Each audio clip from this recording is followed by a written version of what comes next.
Ladies and gentlemen, Mr. Cropper here. Let's talk about why the left has gone completely insane. Totally berserk, haven't they?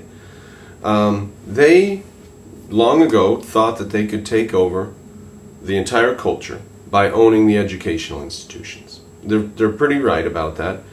Anybody who is a doctor, is a lawyer, is an architect, they have been steeped in leftism from grade school right on up. Now, let me just give you two examples of that. Everybody who's been through grade school knows about the Industrial Revolution. Excuse me, that's when women and children worked for a penny or two a day in factories that were dangerous, with machinery that tore their arms and hands and fingers off, and these factories burned down occasionally, trapping people inside, terrible conditions, barely enough money to eat on. And so that was terrible, and that's what they know about the Industrial Revolution. Another example is anthropology in the colleges. You might think you study anthropology. It literally means the study of statehood before writing. So the study of human culture, the study of humans getting together and creating something enduring before the written record. That's what it means. But that's not how they practice it. They don't even have to pick up a little brush and go dust any dirt off of any projects anymore. They just sit in an office and preach Marxism. That's what anthropology is today. It's gone completely off the rails. There are lots of fields in the colleges that could be useful, but are total rubbish. In philosophy, they tell you reality is all an illusion. And do you wonder how they escape the delusion? Right? How do they know to tell you this? As painterly genius, they offer us Pollock, who drunk smears his canvas in meaningless frolic. Picasso, they say, is revolutionary, but his paintings were gasps of a fodder canary. Like the canary in the coal mine that dies, that's what Picasso's paintings were. It was a scream of our culture screaming that the intellectual life of our culture is dying.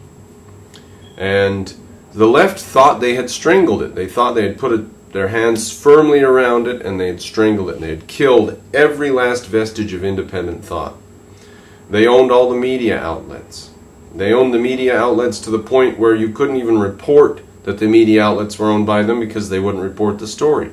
So it was just a suffocating blanket. Then along comes the internet, and people are able to talk and learn, and people figure things out by themselves. And Jordan Peterson and Joe Rogan and Dave Rubin and the Weinstein brothers and Richard Dawkins, and I'm sure I'm leaving out a lot of people.